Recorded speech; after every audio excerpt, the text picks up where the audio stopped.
Muy bien, queridos hermanos y hermanas todos, vamos a abordar este pasaje que en principio es un pasaje que no tiene dificultades interpretativas, pero sin embargo es una poderosa fuente, abundante fuente de instrucción, incluso yo diría, no de novedades, en el sentido de que todos nosotros, conociendo las Escrituras, ya captamos que todo esto está muy de acuerdo con el resto de la palabra de Dios, naturalmente. Pero no hemos de olvidar un detalle, y es que desde el principio del capítulo 12 se está hablando de que presentemos nuestros cuerpos como sacrificio vivo. De manera que la idea de sacrificio es una idea que está no solamente en el pasaje que hemos leído, continúa en realidad, porque cuando se habla de la relación con las autoridades humanas, cuando se habla de la relación en el cuidado de los débiles, etc., siempre detrás de eso tiene que estar la idea principal del capítulo, que es la idea de presentarnos a Dios como un sacrificio vivo.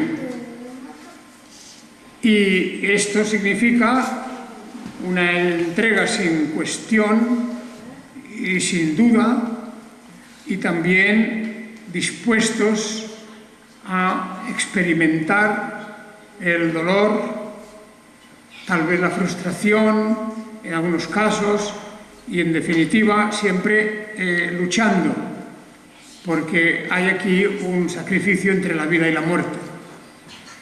Y esto es lo que nos hace tomar las palabras del apóstol con una mayor intensidad y también con un efecto, digamos, más profundo de lo que podríamos creer. Por ejemplo, ya en el versículo 9 nos sorprende con algo que no lo oímos muchas veces o no lo pensamos, y es que el amor pudiera estar viciado, pudiera estar corrompido por la hipocresía.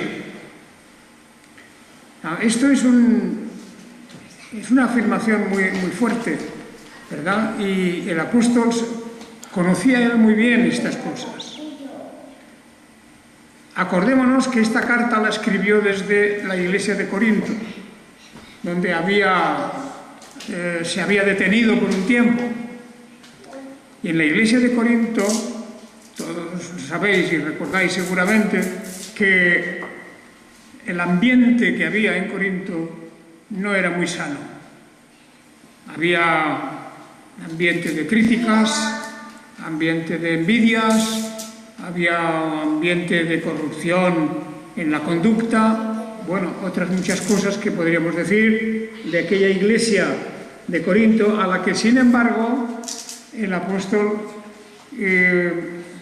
sentía en el fondo de su corazón, no por aquel ambiente y por aquellos por las claras transgresiones de la ley de Dios, no por eso él había abandonado o menospreciado a la iglesia de Corinto.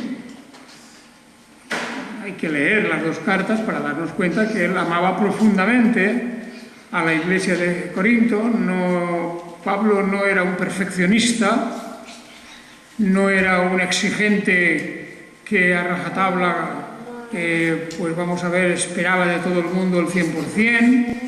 Él conocía de las debilidades humanas, él conocía de las flaquezas, y por lo tanto, aunque él denuncia lo que está mal y les llama a corregir lo que está mal, sin embargo, él sinceramente amaba a los corintios.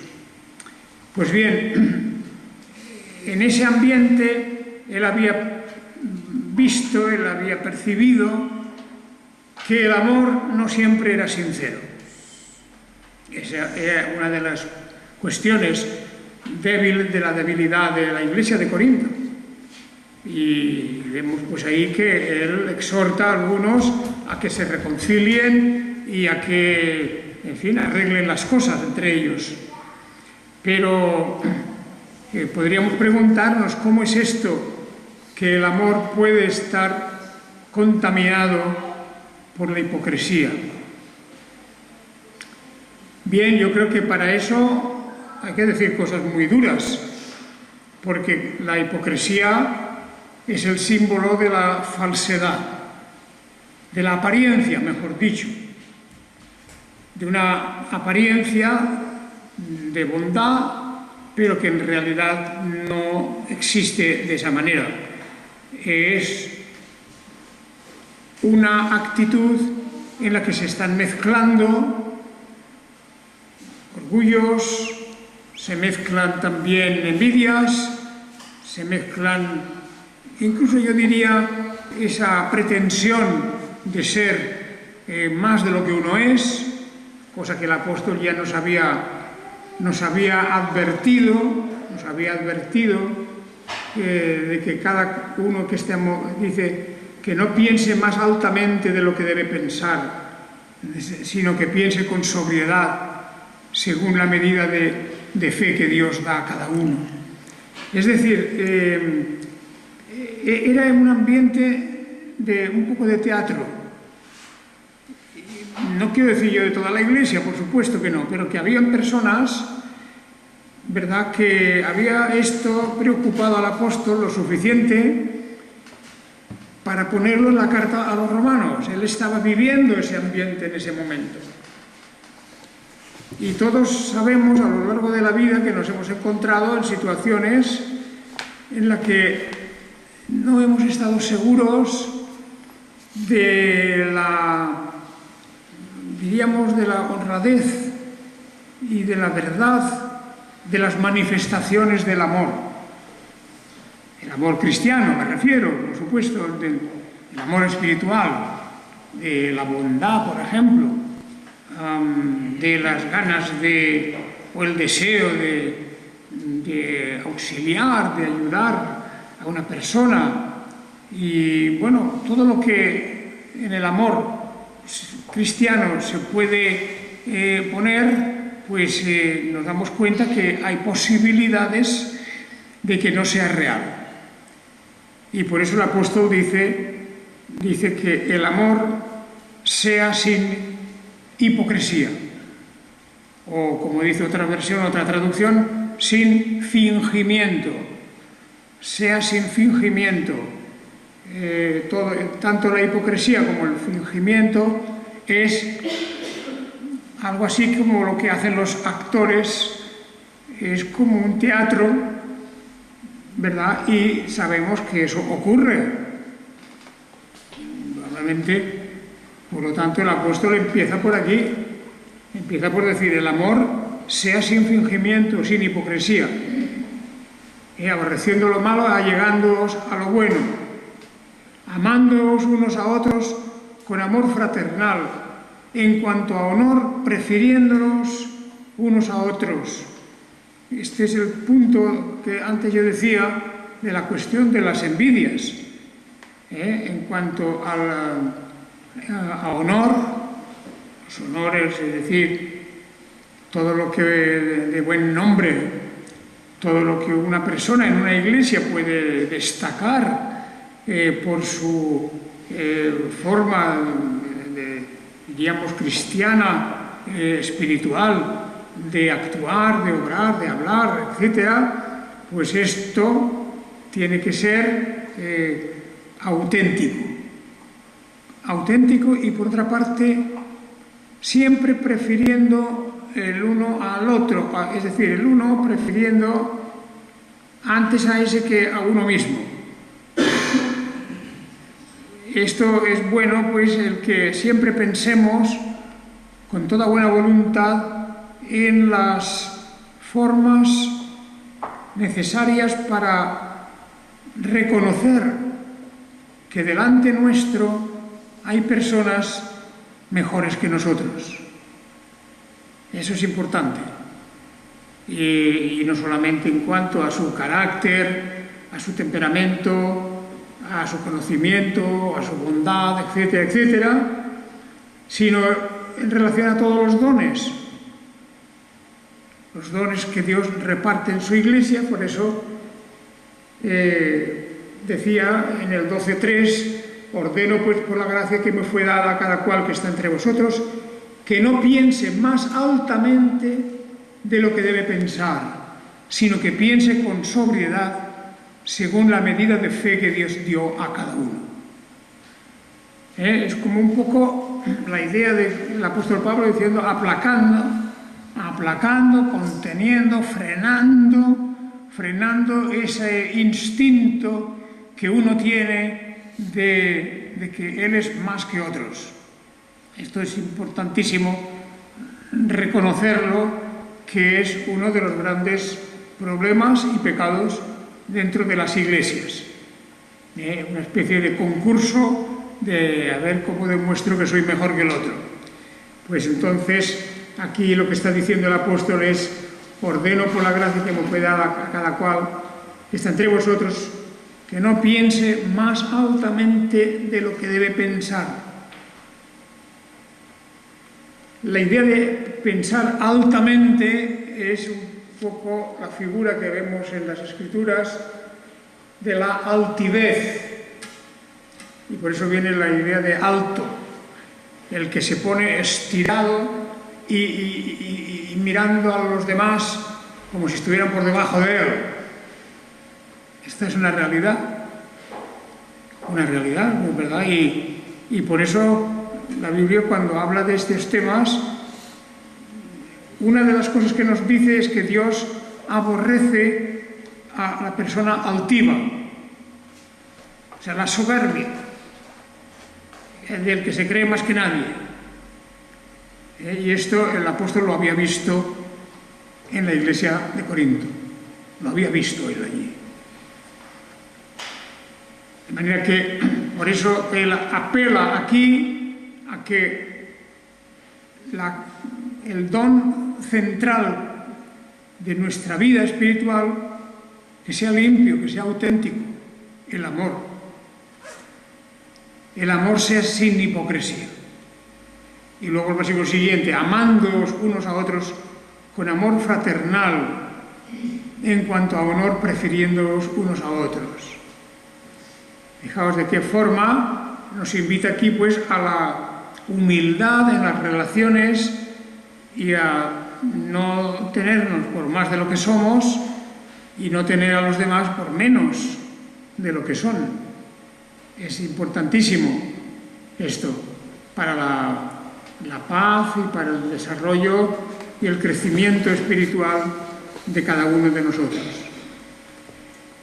El apóstol a continuación, fijaos que viene a decirnos algo más sobre el carácter cristiano. Porque el que nosotros seamos un sacrificio vivo, lo tenemos que expresar y manifestar en estas cualidades, en estos dones. El sacrificio es cuando se entrega la víctima, aquellas ofrendas de animales que se daban, se entregaban al sacerdote, pues tendría que ser siempre de la mejor cualidad, auténtico, verdadero, y siempre pensando que es una ofrenda total a Dios, es un auténtico y verdadero sacrificio. Un sacrificio no quiere decir simplemente que a nosotros nos causa unas molestias o algo, no tiene nada que ver con eso. Cuando uno dice, bueno, yo me sacrificaré por ti, como diciendo, yo asumiré el costo de esto, o asumiré el dolor, o asumiré las molestias. No es eso en realidad, sino la idea de que nos entregamos a otros para facilitarles a ellos su vida y para reconocer los dones que Dios les ha dado. Y esto requiere de un amor como este que estamos considerando. Hay lugares más adelante en esta carta que nos vuelven a llevar al tema del amor y, por ejemplo, el capítulo 13, a continuación en el versículo 10, el amor no hace mal al prójimo. Así que el cumplimiento de la ley es el amor. Y efectivamente, esto es los mandamientos divinos se vienen a resumir, dice, se resume en esta declaración: amarás a tu prójimo como a ti mismo. Y por eso no puede ser fingido, no puede haber hipocresía detrás de eso. Hemos de tener siempre la cara tal como es, sin careta, la careta o el disfraz de aquel que sonríe, pero en el fondo puede ser que esté pensando otra cosa. Continúa el apóstol con otro aspecto más de nuestro servicio al pueblo de Dios. Nos exhorta al principio del capítulo 12 que presentemos nuestros cuerpos como sacrificio vivo, santo, agradable, etc. Pues esto conlleva una tras otra todas estas piezas que se van ensamblando para servir y para ayudar a nuestros hermanos, quienes quiera que sean. Y entonces él habla de la diligencia. Versículo 11. En cuanto a diligencia, no perezosos, fervientes en espíritu, sirviendo al Señor. Importante es esto porque muchas veces la pereza, la comodidad propia, puede ralentizar un servicio, una ayuda que demos a nuestro prójimo. Es necesario siempre actuar con diligencia, sin pereza. Y eso es una parte del carácter que no solamente hay que decírselo a los cristianos, por supuesto, pero es decir, la pereza es un vicio universal. Y la diligencia, la prontitud en hacer las cosas que beneficien, pues no se encuentra siempre. Y por lo tanto el apóstol está diciendo aquí: no seáis perezosos. Por causa de la pereza y por culpa de la pereza se truncan muchas cosas, se atascan en nuestra relación con el prójimo. Y siempre podemos alegar muchas excusas, muchas justificaciones, pero no creo que eso pueda ser utilizado por un creyente, un cristiano. Verdaderamente será alguien también que tendrá ese espíritu de ayudar sin demorar las cosas. Yo creo que vivimos en una época hoy día que este tema de demorar, ya o de mañana, ya veremos cuándo puedo, etcétera, todo eso no es propio de un cristiano, a menos que sea unas circunstancias que impidan, pero eso ya no es la pereza.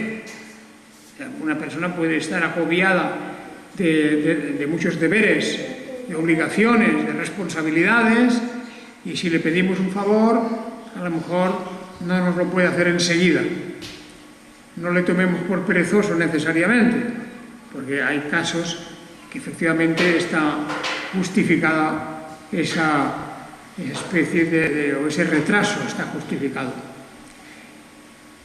Sirviendo al Señor, porque cuando alguien espera de nosotros un favor, recordemos que en realidad no solo estamos sirviendo a un hermano, sino al Señor.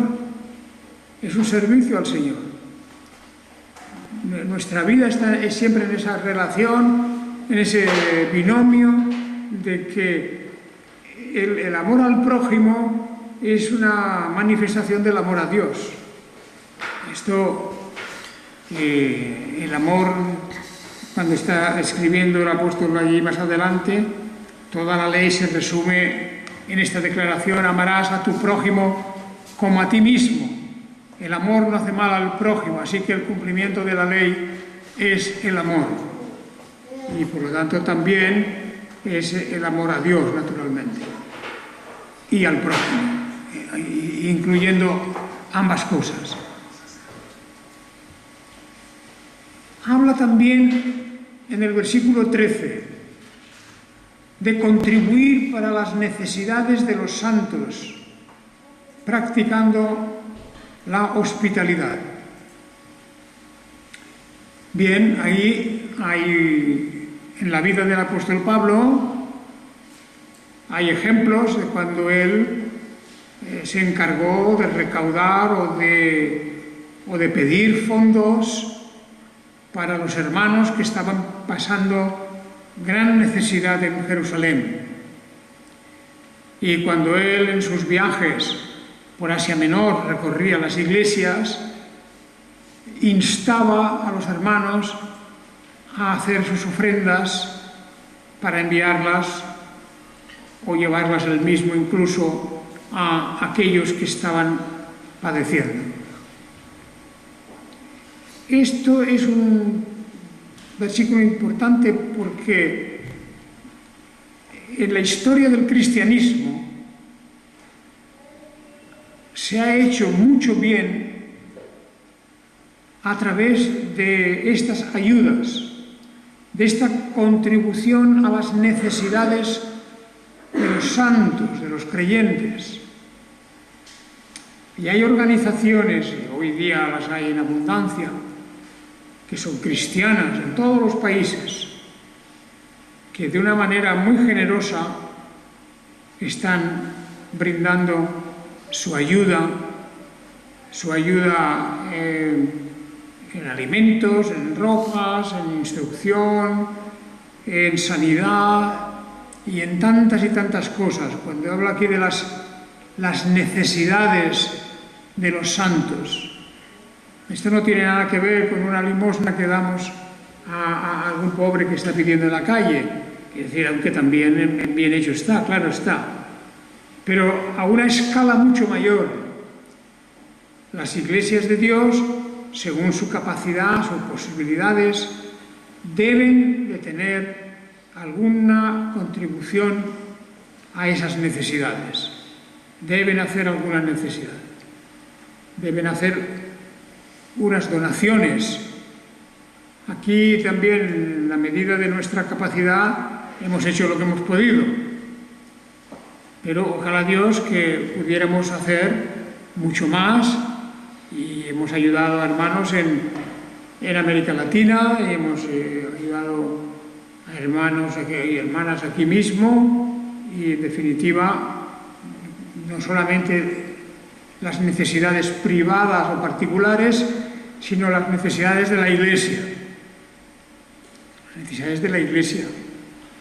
¿Verdad? Esto es un aspecto de generosidad. Yo lo he explicado varias veces aquí, que este lugar que disfrutamos hoy, pues fue debido a una donación principalmente de un hermano. Todo estas instalaciones, etcétera, fue aquel gesto de generosidad que un hermano tuvo. Uno de ellos dirán, bueno, es que lo tenía o le sobraba o lo que sea, sí, bien, pero no todo el que tiene y le sobra es capaz de darlo, porque puede pensar en su propio futuro o en otras cosas. Pero el mandamiento está aquí: contribuir a las necesidades de los santos.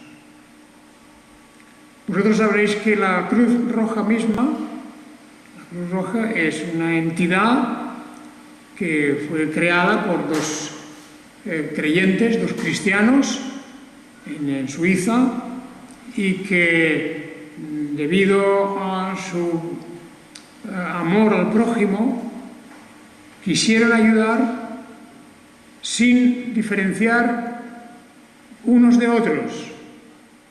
Y fue un trabajo que hicieron para curar y atender a los heridos de guerra en las guerras que a finales del 19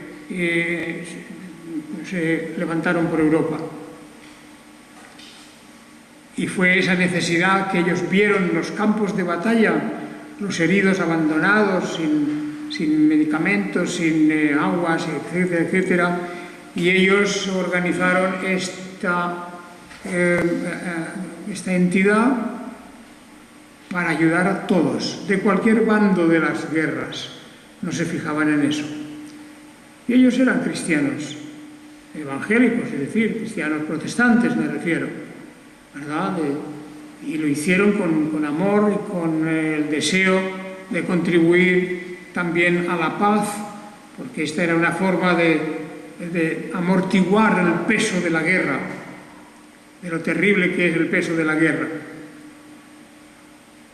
Y aquí continúa el apóstol con una serie de recomendaciones, de órdenes en realidad, de mandamientos, como el del versículo 14, cuando dice: bendecid a los que os persiguen, bendecid y no maldigáis. Es otro rasgo del carácter cristiano y, si me apuráis, también una manifestación de un sacrificio. Bendecir al que te persigue. Esta es una cuestión importante porque la Iglesia ya en este tiempo estaba sufriendo persecución, ya en este momento. Había las persecuciones primeras en tierras de Israel y luego ya las persecuciones importantes en el mismo siglo I, desde Nerón en adelante, las persecuciones contra los cristianos. ¿Verdad que parece que hay un dilema aquí grande para nosotros, no? Hay que bendecir al que te persigue. La reacción carnal, la reacción humana, es que al que me persigue me gustaría a mí darle el doble de persecución, o hacerle el doble de mal. Pero eso es lo carnal, eso es la reacción de nuestro yo que quiere también contestar con lo mismo que me han afligido a mí. ¿No es esa la enseñanza del Señor Jesucristo? Acordaos que en la misma cruz Él pidió el perdón para los que estaban haciéndole lo que le hacían, el sufrimiento, el dolor, la muerte, pidió el perdón para ellos. Perdónalos, Señor, no saben lo que hacen. Era el carácter dócil, el carácter dulce del Señor Jesucristo que pedía esto. Nosotros hemos perdido tal vez mucho esas cosas, porque la venganza hoy día está a la orden del momento. A la orden del día está la venganza. No son muchos los que se resignan a sufrir la bofetada de otros, o la persecución de otros, o la maledicencia de otros, sino que piensan en cómo le devolveré yo esto. O ahora verás, ahora te enterarás. Pero eso no es cristiano. Eso es una reacción carnal de devolver mal por mal. Aquí lo que nos dice es que a los que nos persiguen, bendecidlos y no maldigáis.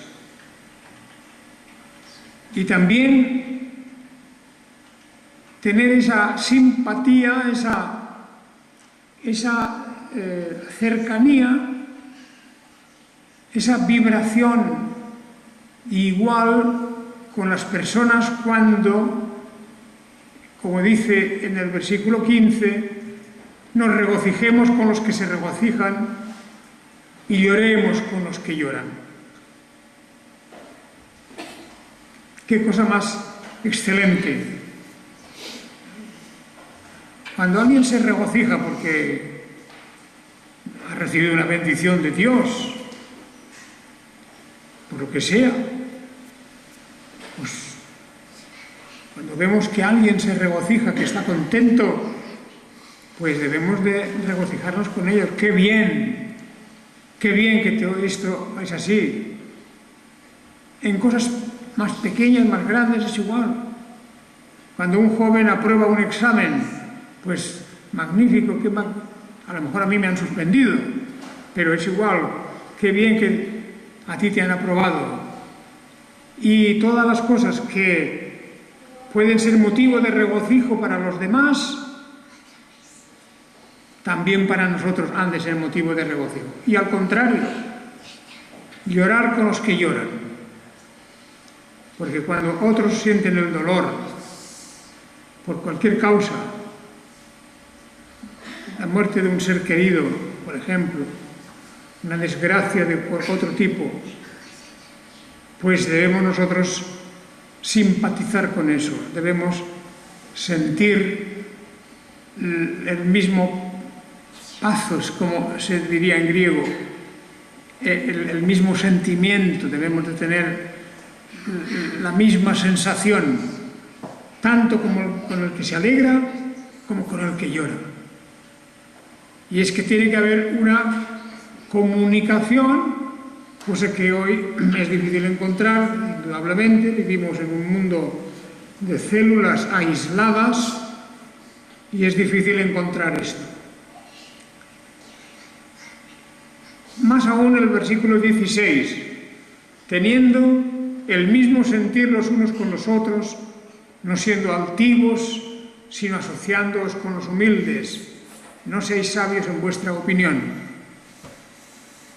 Bien, aquí hay varias cosas mezcladas, ¿verdad? Pero lo primero es que se habla del mismo sentir, la unanimidad. Hay que buscarla muchas veces. Cuando dos personas o más, entre ellas, están en desacuerdo, y puede ser por alguna cosa importante incluso, pues hemos de buscar la manera de encontrar un término medio,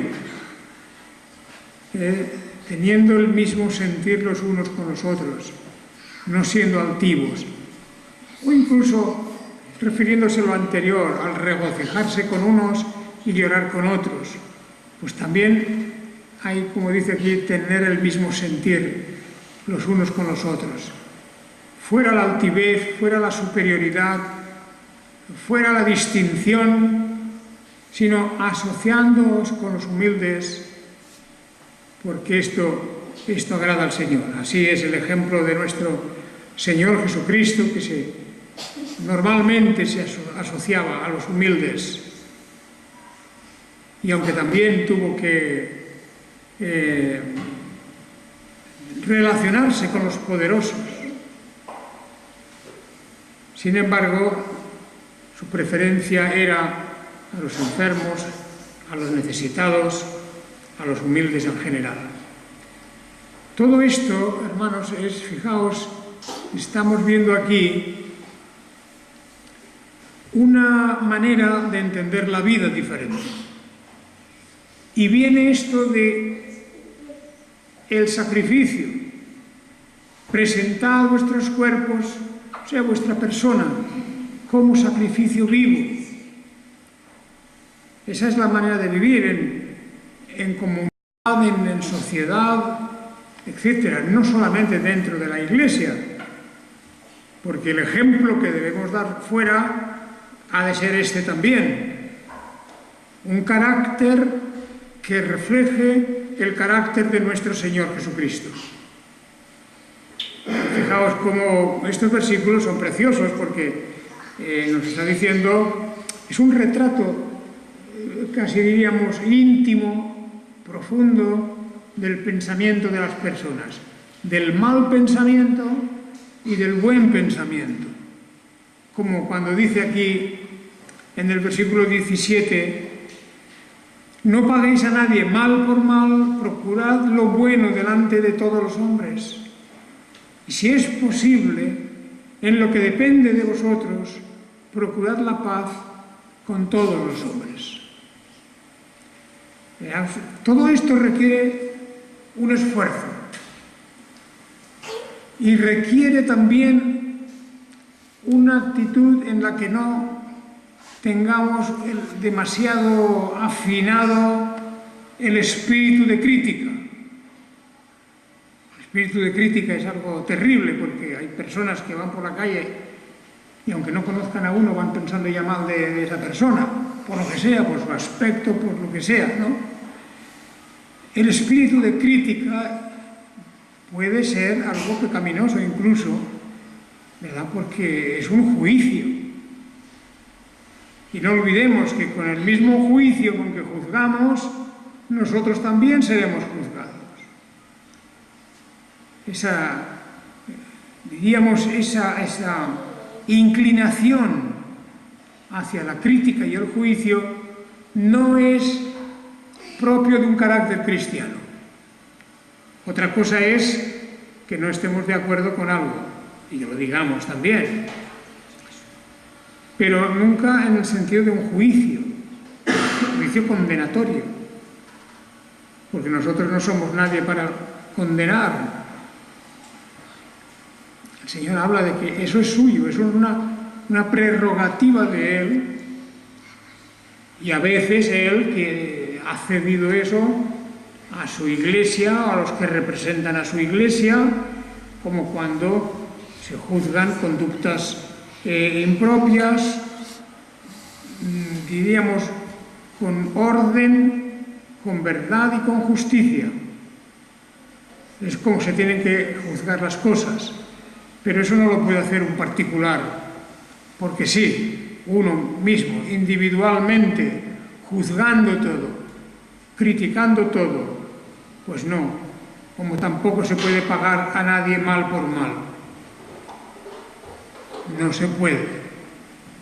Eso es totalmente abominable a los ojos de Dios, porque Él mismo ejercitó este grandioso rasgo del carácter suyo cuando en vez de pagar por mal, bendijo y perdonó a los que estaban torturándole. En definitiva,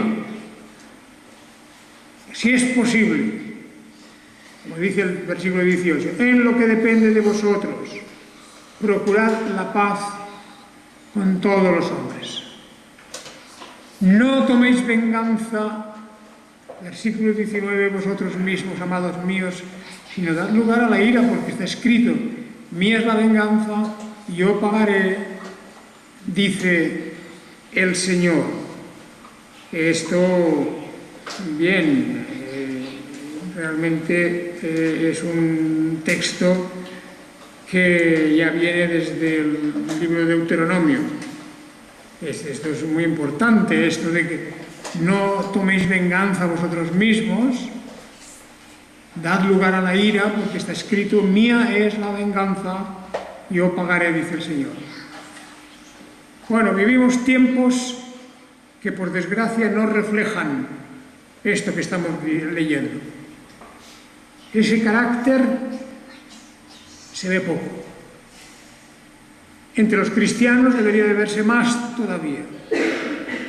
Debería verse este carácter de dulzura,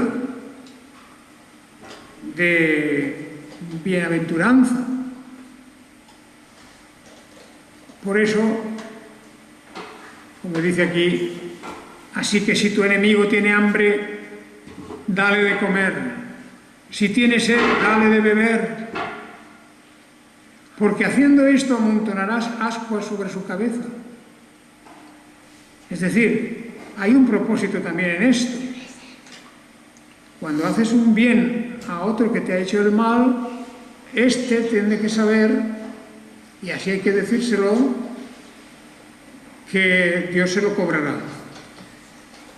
Dios se lo cobrará eso. Amontonas ascuas sobre su cabeza. Y lo importante para cerrar el capítulo 12 de esta carta es la resistencia. No seas vencido por lo malo, sino vence con el bien el mal. ¿Se puede vencer con el bien el mal? Sí, se puede. Sí se puede. Con sacrificio, con perseverancia, con el ejemplo, de muchas maneras. Pero no quiero decir con esto que sea la receta universal siempre. Porque hay personas que se comportan como monstruos muchas veces.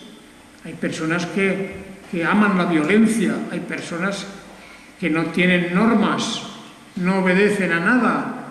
Para ellos las leyes no existen. Y naturalmente con ellos apenas es posible hablar siquiera.